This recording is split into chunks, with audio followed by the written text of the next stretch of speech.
pemuda kaya yang menyamar jadi pria miskin. Versi Kauri TV, episode 37. Kedatangannya ini akan membalas budi baik dari orang-orang yang sudah menolong dirinya.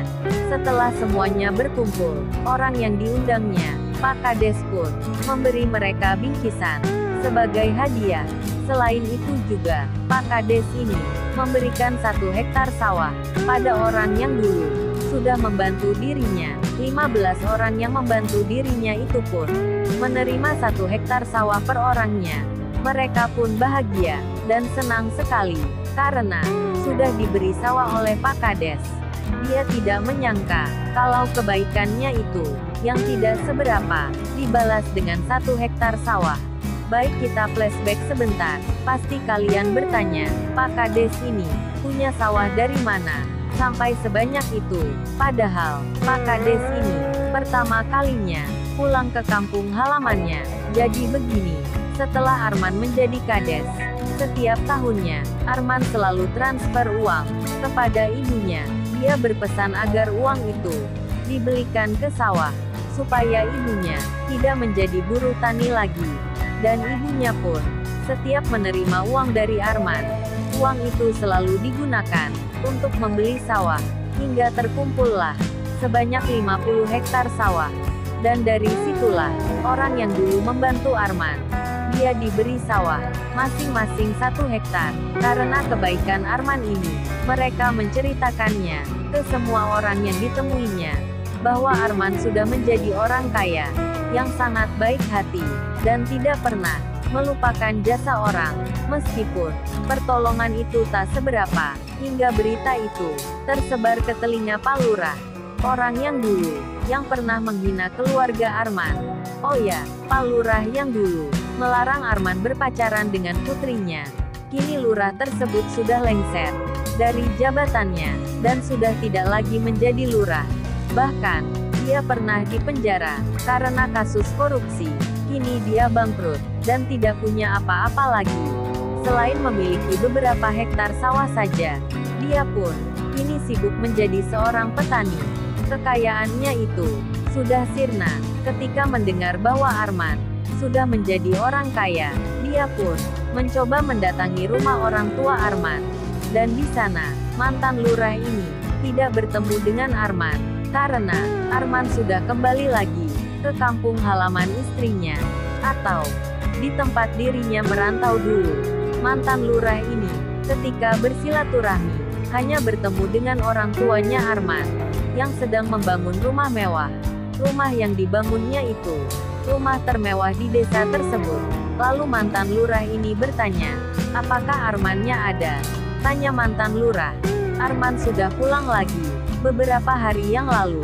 Emangnya ada apa? Sampai Bapak jauh-jauh datang ke sini menanyakan si Arman. Tanya Ibu Arman. Tidak ada apa-apa sih. Saya hanya ingin bersilaturahmi saja dan pengen ketemu saja dengan si Arman. Anak ibu, tumben mencari anakku, bukankah? Sudah belasan tahun, Bapak ini merasa nyaman dengan ketidakadaannya si Arman di kampung ini, kata Ibu Arman. Nggak gitu juga Bu. Oh ya, rumahnya bagus sekali ya, kata mantan lurah itu, yang bertanya kembali. Iya, lumayanlah. Setidaknya, kalau punya rumah bagus, orang lain tidak menghina keluarga kami, kata sang ibu, sambil menyindir mantan lurah itu. Mantan lurah itu pun menanyakan dan menyelidiki dana dari mana, sehingga bisa membangun rumah mewah ini. Namun, ibunya si Arman ini berkata, semua dana untuk pembangunan rumah ini, uang dari si Arman. Saya tidak mengeluarkan uang sepeser pun untuk pembangunan ini murni uang dari Arman, jawab Ibu Arman. Berarti Arman sudah kaya dong? Tanya mantan lurah tersebut. Iya, dia sudah menjadi orang kaya. Bahkan, saat ini, dia sudah menjadi kades di kampung halaman istrinya itu, kata sang ibu. Oh, si Arman sudah menjadi kades ya? Dan juga, sudah punya istri ya? Iya, dia sudah punya istri. Dan juga sudah punya anak. Anaknya itu sekarang sudah sarjana dan sudah mengajar di sekolah. jawab ibunya Arman. Mantan lurah tersebut pun menyesal, karena dulu melarang putrinya berpacaran dengan Arman. Sebab, kala itu, Arman hanyalah seorang buruh tani. Tetapi, tidak disangka, dan tidak diduga, kalau kehidupan seseorang bisa berubah, kapanpun Tuhan mau. Jika Tuhan sudah menghendaki, maka jadilah orang kaya, meskipun dulunya hanya orang miskin. Pesan moral dalam kisah ini, janganlah sombong dengan apa yang kita miliki hari ini. Karena, belum tentu, kekayaan yang kita miliki hari ini bisa bertahan hingga hari esok. Seperti kesombongan Pak Lurah ini, dulu menjadi orang nomor 1 di daerah tersebut, dan juga menjadi orang terkaya di daerah ini. Tapi kini, Tuhan membalikkan semuanya. Orang yang dulu miskin, kini menjadi kaya, dan orang yang dulu kaya, kini menjadi miskin. Itu semua sudah kehendak Tuhan.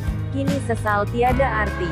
Mantan lurah ini pun hanya terdiam lemas, mengingat-ingat masa lalu yang sudah diperbuatnya. Bahkan putrinya itu, sampai detik ini, dia masih belum menikah, karena ini janjinya dia sendiri. Jika Arman memfitnah ayahnya, maka gadis itu akan membenci si Arman selamanya. Tapi jika apa yang diucapkan Arman benar, maka dia akan mencintai Arman sampai kapanpun. Sehingga dia termakan sumpahnya sendiri.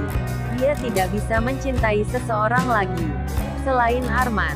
Meskipun pada saat itu Pak Lurah sudah menjodohkannya dengan orang kaya, tapi putrinya itu tetap tidak mau dan tidak bisa menggantikan posisi Arman dengan pria lain.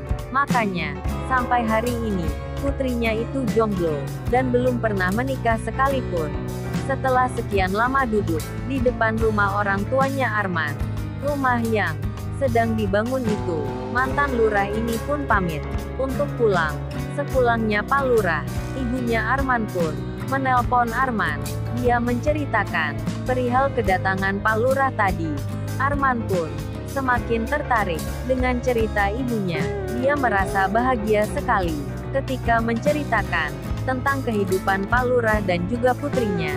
Si Arman ini sudah merasa senang karena dendamnya dulu sudah terbalaskan dengan kesuksesan dirinya. Namun, beberapa tahun kemudian, Arman ini berkunjung ke rumah ibunya lagi.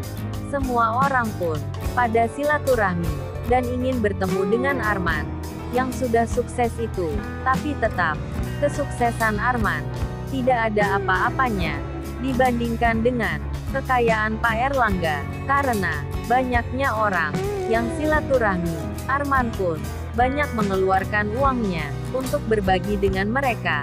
Kebaikan Arman ini lagi-lagi terdengar oleh Pak Lurah, sehingga membuat Pak Lurah memberanikan dirinya kembali untuk menemui Arman. Saya harus bertemu dengan Arman. Saya ingin memastikan apa yang dikatakan orang-orang itu. Benarkah kalau Arman ini benar-benar sudah sukses, atau hanya gosip belaka? Kata mantan lurah. Akhirnya, hari yang diharap-harap itu bisa terwujud juga. Pak Lurah ini bisa bertemu dengan Arman.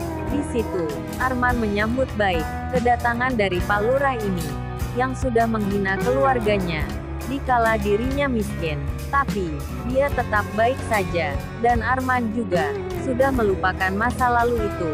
Dia tidak lagi dendam apapun yang sudah dilakukan oleh Pak Lurah dulu terhadap dirinya. Ketika berbincang ini itu, Pak Lurah berkata, "Putri Bapak pun, dia masih jomblo loh. Dia selalu menunggu kepulanganmu. Dia selalu setia menantimu di rumah. Kalau bisa, Bapak harap kamu datang ke sana dan nikahi putri Bapak," kata Pak Lurah, yang meminta Arman agar menikahi putrinya, yang dulu pernah dilarang oleh Pak Lurah. Namun, jawaban Arman ini membuat Pak Lurah terkejut. "Maaf Pak, saya sudah berkeluarga, dan saya juga sudah punya seorang anak." Pak Lurah pun memohon agar menikahi putrinya, meskipun dulu dirinya itu melarangnya berpacaran dengan Arman. Lalu Pak Lurah berkata kembali, "Tolonglah, Nikahi putriku. Bapak mohon, tidak apa-apa, meskipun dia jadi istrimu yang kedua. Asalkan putriku dinikahi, kata Pak Lurah. Lalu, bagaimana kisah selanjutnya? Subscribe channel ini untuk mengikuti episode berikutnya. Terima kasih.